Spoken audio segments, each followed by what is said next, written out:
Welcome back नाज़रीन। बातचीत करते हैं अब हम उन खिलाड़ियों से जो पर्ची कल्चर और जाती पसंद व नापसंद का शिकार हुए और देखते हैं उनके जज्बात क्या हैं। मैंने फर्स्ट ऑल मैंने अपने क्रिकेट एमए कॉलेज क्रिकेट से स्टार्ट की। कॉलेज क्रिकेट से फिर मैं पीएनटी क्लब में खेलता था। फिर क्लब से मैं एमए कॉलेज क्रिकेट में जब मैं खेलता था तो उसकी परफॉर्मेंस पे जाहिर साहब ने मुझे इनकम टैक्स से उस वक्त मैनेजर थे तो उन्होंने मुझे इनकम टैक्स से चांस दिया तो मैंने उसमें परफॉर्मेंस दी। तो फिर मैं 1994 में इस्लामाबाद से मैंने अपने फर्स्ट क्लास का डेब्यू किया 94-95 में सीज़न में। फिर उसके बाद मैंने वापडा ज्वाइन की। फिर वापडा से मैंने अपने 97-98 में पैटर्न ट्रॉफी में टॉप 3 टॉप 5 में एक दो तो मैंने 98 में टॉप भी किया था। फिर उसके बाद मैं पाकिस्तानी कैंप में गया तो दो दिन का कैंप किया, ऑफिशियली जिसमें कैंप किया, जिसकी बहरहाल मैं सिलेक्ट नहीं हो सका। उन्होंने कहा कि आपने दोबारा मेहनत करनी है अभी ज़रा।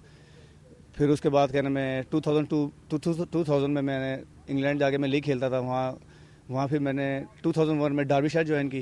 2004 में मैंने वहाँ से 1400 रन्स और प्लेयर ऑफ द ईयर का अवार्ड हासिल किया था। 1400 रन्स किए थे जिसमें से 100 न्यूजीलैंड के खिलाफ भी मैंने किया था। साइड मैच था वहाँ 2004 में जब न्यूजीलैंड से वन नेट पेस्ट ट्रॉफी जीत के गई थी। यही था कि मेरे जिसे कहते हैं मैं परफॉर्मेंस भी करता था लेकिन जिसे कहते हैं टोटली मतलब कोई चांस नहीं देते थे कि आपने कोई प्रॉपर चेक नहीं करते थे कि आखिर। इसी तरह इमरान ताहिर और इमरान ताहिर भी हम वापडा में इकट्ठे ही हमने अपने कैरियर का आगाज़ किया जिसे कहते हैं कि प्रोफेशनल। जैसे वापडा से Imran Tahir south Africa settle हो गया इसी वजह से कि उसे चांस नहीं मिलता था। बस जिसे कहते हैं कि मेरी परफॉर्मेंस जिसे कहते हैं कि आप जो है ना कि 100 नहीं करते 50s करते हैं ज़्यादा। तो ये कोचेज़ का काम होता है कि 150 को 100 करने का। हमारा काम हमें नहीं, जो खेलना लगा उसे नहीं पता होता, उसको यंग था कुछ पता नहीं। कोचेज़ का काम क्रिटिसाइज़ करना नहीं होता, कोचेज़ का काम होता है कि प्लेयर को उसकी जो एबिलिटी है उसको पॉलिश करें।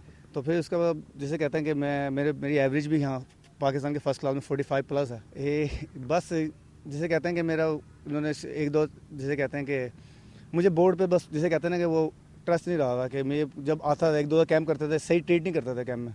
वो जो बस जो होते थे लाइकी वगैरह में जो उस दौर में लड़के होते थे बस वही अंडर 19 से आए होते थे। टोटली जैसे कहते हैं ना कि पूछते नहीं थे, मतलब कि कोई रिस्पांस नहीं मिलता था अच्छा कि यार के रन करके आया कैंप में बुलाया है बर रनिंग की और फिटनेस की उनके साथ। तो जिसे कहते हैं कि एक दो वकार भाई ने भी खिलाने की कोशिश की थी। वकार जब ए टीम के कप्तान थे, मेरा ए में नाम था। तो जब अगेंस्ट इंग्लैंड 3 वनडे खेले थे जिसमें फिर वो वकार भाई कप्तान थे, उन्होंने मेरे से कहा कि आप खेलेंगे, लेकिन पता नहीं बाद में क्या हुआ, नहीं चांस मिल सका। खेलना चाहता था यहाँ से लेकिन ट्रीटमेंट ऐसी होती थी कि बंदा अपने फैमिली बैकग्राउंड भी देखना होता है, अपने आप को सेटल भी करना होता है। मैं लाहौर से अंडर 19 खेला। पहले साल तो मैंने टॉप किया पाकिस्तान में अंडर 19 में। तो उसके साथ ही उन्होंने मेरा बांग्लादेश पाकिस्तान का कैंप लगा था उसमें नाम दिया मगर वहाँ नहीं जा सका। तो इन्होंने मुझे न्यूजीलैंड का टूर कराया, वहाँ पे अच्छा परफॉर्म करके वापस आए। अंडर 19 लेवल पे 3 साल खेला मैं। वेस्ट इंडीज़ के ख़िलाफ़, इंग्लैंड ए के ख़िलाफ़ खेला, यानी कि उसके बाद फर्स्ट क्लास खेलता रहा, परफॉर्म बड़ा अच्छा करता रहा।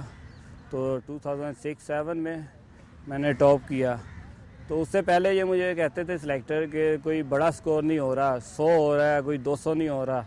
तो 2006-07 में मैंने फिर पहले ही मैच में ना 200 किया मुल्तान के ख़िलाफ़। तो फिर अगले मैच में सिलेक्टर आ गए, इख्तिशामुद्दीन साहब आए कोयटा में। मैं कोयटा से खेल रहा था तो गेस्ट प्रो खेल रहा था। तो उन्होंने मुझे कहा कि तुम्हें वॉच करने के लिए आए हैं हम लोग, तो इंडिया जा रही है टीम, उसके लिए टीम अनाउंस करनी है तो तुम्हें देखने के लिए आए हैं। तो मैं 70 कुछ पे खेल रहा था। तो मुझे जब लंच ब्रेक हुआ तो वो मुझे कहते गुड लक, तुम इंडिया के लिए इंशाल्लाह जाओगे। तो मुझे ये कह के चले गए। खैर मैंने उस सीज़न अच्छा परफॉर्म किया एसोसिएशन से, मगर जब इंडिया की टीम अनाउंस हुई तो मेरा नाम नहीं था, मैंने कोई बात नहीं की इनसे। उसके बाद फिर जिम्बाब्वे टीम जा रही थी तो इन्होंने मुझे कहा कि तुम उसके लिए इंशाल्लाह जाओगे क्योंकि उधर तुम्हें चांस नहीं हमने दिया तो इधर जाएंगे, क्योंकि मेरे रन्स काफ़ी थे। तो उस टीम में भी मेरा नाम नहीं आया। तो मैंने उनसे पूछा कि मेरा नाम नहीं आया, तो उन्होंने कहा जी वो मिसवा वगैरह फैसल इकबाल वगैरह सब वापस आ गए हैं टीम में, इसलिए तुम्हें चांस नहीं मिल सका। मैंने कहा जी उनकी तो परफॉर्मेंस ही कोई नहीं है, फैसल इकबाल को लेके जा रहे हो, वो 150 पे जा रहा है, तो मेरे इतने रन हैं, मुझे क्यों पीछे छोड़ा गया। तो खैर उन्होंने कोई जवाब नहीं दिया। तो मुझे कहते कि तो वहाँ से आगे श्रीलंका जानी है टीम, तो तुम उसके लिए मेहनत करो। मैंने कहा ठीक है। नाज़रीन, अब हम बातचीत करते हैं कुछ ऐसे लोगों से जिनका नाम क्रिकेट में जाना पहचाना जाता है, जो खिलाड़ियों को सही खिलाड़ी बनाने में अहम किरदार अदा करते हैं। उन लोगों में एक जाना पहचाना नाम है अजहर जैदी साहब का। सुनते हैं वो इस हवाले से क्या कहते हैं। निचली सतह से, एसोसिएशन की सतह से, क्लब की सतह से, जिस वक्त हम क्लब की सतह पे अपनी सिफारिश मानना शुरू कर देंगे ना, तो हम जो बीज बोएंगे वही काटेंगे। सिफारिशी को खिलाएंगे, उसकी परफॉर्मेंस भी सिफारिशी वाली होगी। तो जो लड़के यहाँ 2-2 बजे आके आप लड़कों की लगन, लड़कों की सोच, लड़कों की अप्रोच जब हम देखते हैं कि यार ये लड़का 2 बजे आया है, चक्कर लगा रहा है, अपनी एक्सरसाइज खुद कर रहा है, अपनी मेहनत खुद कर रहा है, तो एक दिन उसको उसका फल भी मिलता है। लेकिन जब वो सिलेक्शन पे जाता है तो वहाँ क्या होता है कि 2 घंटे के ट्रायल हैं, कोई सिलेक्टर इधर बात कर रहा है, कोई बात इधर कर रहा है, तो वो पता लगा जी टीम बन गई। उसमें लड़का बड़ा डिसअपॉइंट होता है। जब तक सिलेक्शन कमेटी, और वो सीनियर प्लेयरों पे मुश्तमिल होती है, उनके एक नाम होते हैं, वो पाकिस्तान की क्रिकेट खेली होती है, वो नहीं चाहेंगे तो शॉर्टकट वाला प्लेयर अंदर नहीं आ सकता। जब हम नेट पे होते हैं ना, तो जो साहब गाड़ी बड़ी लेके आते हैं, जब वो अपना तारुफ कराते हैं कि जी मैं DIG हूँ, मैं MPA हूँ, तो मैं MNA हूँ, तो मैं तो ऐसा ऑर्गेनाइज़र हूँ कि मैं उनको कोशिश करता हूँ कि ये किसी और ही टीम में ले जाएँ। मैं मुझे ये पता होता है कि आज ये टीम में रखवाएंगे, कल को ये खिलवाने के लिए बात करेंगे, परसों ये ऊपर सिफारिश करेंगे। अब असल में जो लोग हैं, चाहे वो बड़े सियासी लोग हैं, उनको क्रिकेट का नहीं पता होता। उनको एक वोटर कहता है कि जी मियाँ साहब, चौधरी साहब, भाई साहब, ये मेरा जनाब आपने बच्चा खिलाना है, तो वो ये नहीं सोचता कि इसकी परफॉर्मेंस क्या। वो कहता है फ़ोन मिलाओ, किसको मिलाना है, और यार ये देखना भाई मेरा बच्चा है, चाहे उसको ये पता हो कि इस लेवल का है, या ये टेनिस बॉल खेला हुआ है, या हार्ड बॉल खेला हुआ है, लेकिन वो सिफारिश कर देते हैं। मैं जिस तरह एक जानता हूँ लड़का मुरीद का है, जाफ़र नज़ीर, उसने हर सीज़न में 70, 80 आउट किए, और ये was a very good allrounder, जो मैंने खुद उसको देखा है।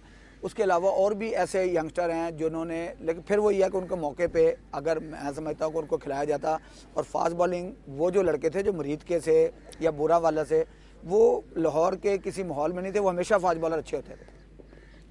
गाँव के लड़के हमेशा फास्ट बॉलर अच्छे होते थे। एक तो खुराक अच्छी थी, दूसरा वो रातों को जागते नहीं थे, तीसरा उनमें और कोई ऐसी खराबियाँ नहीं थी, वो मेहनत बड़ी करते थे। जैसा रज़ाक शादरे से आया, मुरीद के से इमरान नज़ीर आया, इन्होंने मेहनत की, ये बन गए। इसी तरह मैं समझता हूँ कि बहुत सारे लड़के ऐसे हैं जिनको मैं समझता हूँ कि यार वो उनको एक स्टार ज़रूर लगना चाहिए था। उन्होंने पाकिस्तान के लिए बड़ी खिदमात दी हैं। यहाँ पर हम लेते हैं छोटी सी ब्रेक के बाद बातचीत करेंगे क्रिकेट के सीनियर खिलाड़ियों से और सिलेक्टर से कि वो क्या कहते हैं।